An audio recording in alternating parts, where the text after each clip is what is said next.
Hello students, myself Mr. Harish Patre, government Naveen college Odgi, district Surajpur.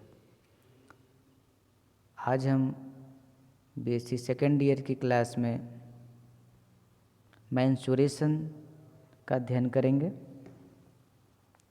क्या होता है मेंस्ट्रुएशन साइकिल? रजचक्र जिसको बोलते हैं, रजोधर्म या फिर रजोस्त्राव। ओके, ठीक है।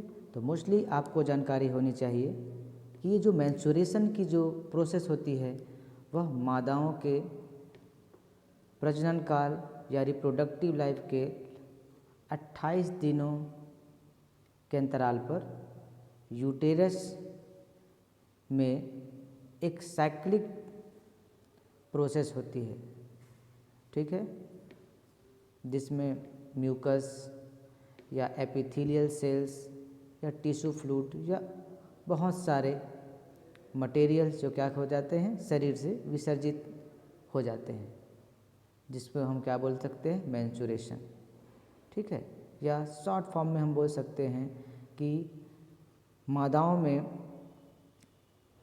पर मंथ ओवरी से एक एक अंडक का सिक्रीशन की जो प्रोसेस होती है उसी को हम मेंस्ट्रुअल साइकिल भी बोल सकते हैं, ठीक है।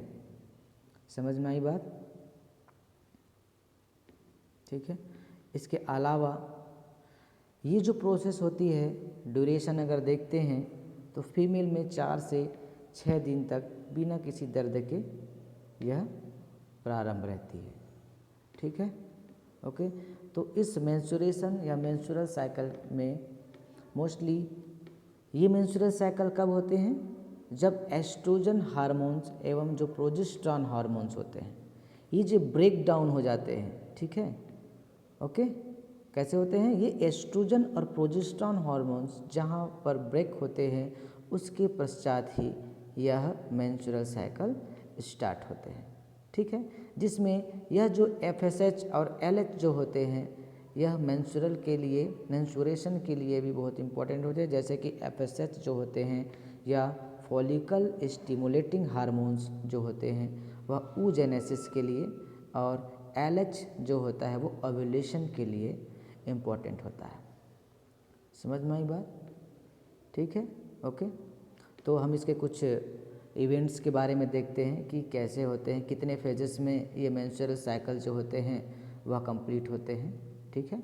तो मोस्टली हम यहाँ पर फ्लो डायग्राम में हम स्पष्ट देख रहे हैं 3 पार्ट्स हमको दिखाई दे रहे हैं। फर्स्टली जो होता है मेंस फेज जो कि 1 to 5 डेज़ के होते हैं। दूसरा होता है प्रोलिफरेटिव फेज जो कि 5 से 14 डेज़ की होते हैं, और नंबर 3 सेक्रीटरी फेज जो कि 14 से 28 डेज़ के में कंप्लीट होती है। ओके, तो मेंस फेज जो होता है वो कैसे होता है, कहाँ पे होता है? जब यूटेरस में होता है। मेंस फेज कहाँ पे होता है? यूटेरस में। फीमेल्स की यूटेरस की जो एंडोमेट्रियम्स की जो दीवार जो होती हैं उसके टूटने से ही क्या होता है, ये क्या होता है, इसमें मेंस स्टार्ट हो जाते हैं, ठीक है। इसमें जो पीरियड्स जो होते हैं वो जो मेंस जो होते हैं उस फेज़ में क्या हो जाते हैं, एंडोमेट्रियम की दीवार टूट जाते हैं, ठीक है। उस समय इस फेज़ में जो फेज़ होता है 1 to 5 डेज़ का होता है, जिसमें 5 दिन तक ब्लीडिंग क्या होती हैं, वो होते रहती हैं, ठीक है। इस दौरान भी एक ओवम का सिक्रीशन होता है, ठीक है। इस समय जो ओवरी से जो फॉलिकल्स जो होते हैं वह बनने स्टार्ट हो जाते हैं, ठीक है, ओके। इसके पश्चात नेक्स्ट दूसरा देखते हैं यहाँ पे प्रोलिफरेशन फेज। तो प्रोलिफरेटिव फेज में क्या होता है? यहाँ पर प्रोलिफरेटिव फेज में क्या होते हैं, जो कि 5 से 14 डेज पे होते हैं, ठीक है ना, ओके, ठीक है। तो फर्स्ट 1 मेंस फेज में क्या हो रहा था, इसमें जो एस्ट्रोजन और प्रोजेस्टेरॉन के जो लेवल थे ये क्या हो गए, डाउन हो गए, ठीक है। समझ में आई बात? लेकिन कुछ समय पश्चात अगर अपन देखते हैं तो इसमें जब प्रोलिफरेटिव फेज में अपन पहुंचते हैं तो इस समय FSH एंड जो LH जो होते हैं वो फ्री हो जाते हैं। क्या हो जाते हैं? फ्री हो जाते हैं, है ना? ओके। और फ्री हो जाने से क्या हो जाते हैं? इसके जो फॉलिकल्स जो होते हैं ऊपर दिखाई दे रहे हैं आप लोग को ओवरी से, है ना? मैंने कुछ देर पहले बताया कि ओवरी के इसमें क्या हो जाते हैं, फॉलिकल जो होते हैं वो डेवलपमेंट स्टार्ट कर देते हैं। ठीक है, क्या बताया मैंने कि इस समय जो फॉलिकल्स जो होते हैं वो ओवरी से क्या होने लगते हैं, डेवलप होने लगते हैं। ठीक है, समझ में आई बात? ठीक है, इसके पश्चात क्या हो जाते हैं, जब 5 से 14th डेज पे जब पहुंच जाते हैं अपन, तो इसमें जो फॉलिकल जो होते हैं वो रिलीज होने स्टार्ट हो जाते हैं। ठीक है, तो इस अवस्था में प्रोलिफरेटिव फेज में क्या होते हैं, जो ब्रेक हुए जो यूटेरस के जो एंडोमेट्रियम जो होती है उसको पुनः क्या किया जाता है, पुनः निर्मित किया जाता है। तो उसको पुनः निर्मित करने के लिए इस समय एस्ट्रोजन हार्मोन जो होता है वो प्ले इम्पोर्टेंट रोल करता है। ठीक है, जो इम्पोर्टेंट रोल बताएंगे वो है एस्ट्रोजन हार्मोन्स। ठीक है, इस समय क्या होता है, जो एस्ट्रोजन हार्मोन्स का जो लेवल होता है वो इंक्रीज होता है। ओके, और इस समय LH जो होता है मतलब ल्यूटिलाइजिंग हार्मोन जो होता है वह भी, इसके भी लेवल जो होते हैं कुछ बढ़ गए होते हैं। ठीक है, इस समय क्या होते हैं, जो लेवल जो होते हैं से 13 डेज तक इसके जो फॉलिकल जो होते हैं वो धीरे धीरे अपने आकार में वृद्धि करते जाते हैं। ओके, लेकिन इसके बाद क्या होता है, इसमें जो सेकेंडरी ओसाइड होता है नंबर 14 पे देखेंगे, 14th डेज पे अगर जाते हैं तो 14th डेज पे यहाँ पर ओव्यूलेशन स्टार्ट हो जाता है। क्या होता है, फॉलिकुल क्या बोलते हैं, ओव्यूलेशन स्टार्ट हो जाता है 14th डेज पे। ठीक है, और ओव्यूलेशन कैसे होता है, कहाँ पे होता है, माइटोसिस या मियोसिस डिवीजन के समय जो सेकेंडरी oocytes जो होते हैं।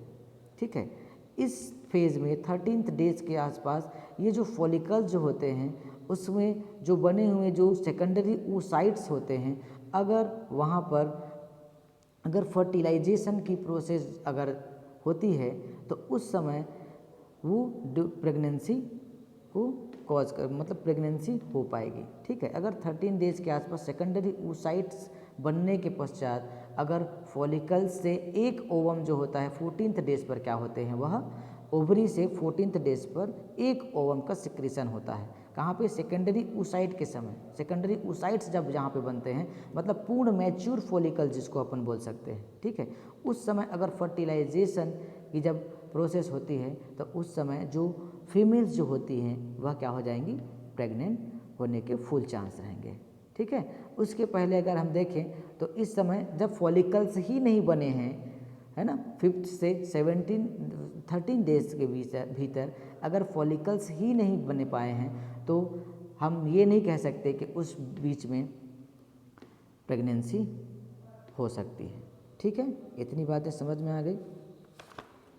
इसके पश्चात नेक्स्ट आगे देखते हैं, इस समय जो 14th डेज ओव्यूलेशन के पश्चात किस चीज़ का निर्माण हो जाता है, ओवरीज में कॉर्पस ल्यूटियम का निर्माण हो जाता है। 14 से 28 डेज पे अगर जाते हैं तो देखिएगा अपन कि जो ओव्यूलेशन के पश्चात इसमें क्या हो जाते हैं,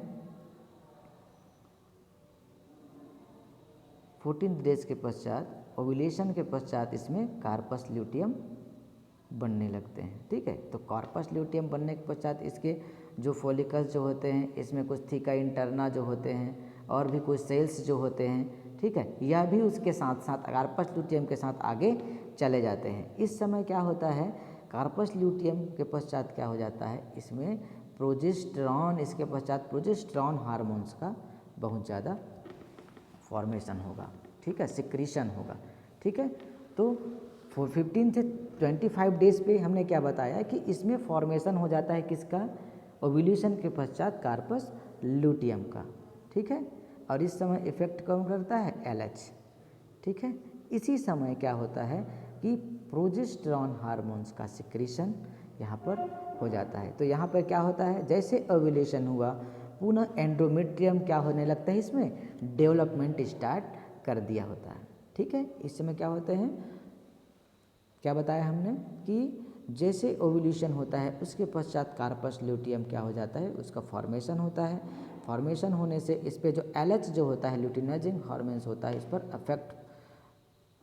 इफेक्ट करता है, ठीक है। इसी समय क्या होता है कि जो प्रोजेस्टेरॉन हार्मोन्स होता है वो सिक्रीट होता है, जिससे ये एंडोमेट्रियम्स क्या होने लगते हैं, वो डेवलप करना स्टार्ट कर देते हैं, पुनः उसका डेवलपिंग स्टार्ट हो जाता है। सिक्रीटरी फेज, इसको हम बोल रहे हैं थर्ड जो फेज में आ गए 14 से 28 डेज, जो कि सिक्रीटरी फेज होता है, ठीक है। यहाँ पे क्या होता है, इसका प्रोजेस्टेरॉन जो होता है मतलब पूर्ण अवस्था में इस समय पुनः प्रारंभ स्टार्ट हो जाता है। इस समय जो 26 से 28 डेज जो होते हैं उसमें इनहिबिशन स्टार्ट हो जाता है, ठीक है। कार्पस ल्यूटियम में क्या हो जाते हैं, इनहिबिशन स्टार्ट हो जाता है। इस समय क्या होता है, जो LH जो हार्मोन्स होते हैं और जो FSH जो हार्मोन्स होते हैं वो अरेस्ट हो जाते हैं, ब्रेक हो जाते हैं, ठीक है। तो जैसे ही ब्रेक होते हैं तो 28 डेज के आसपास जो कार्पस ल्यूटियम जो होता है वो फुल्ली रिग्रेस्ड हो जाता है और यहाँ पर एक नए प्रकार के साइकिल का निर्माण करता है, ठीक है।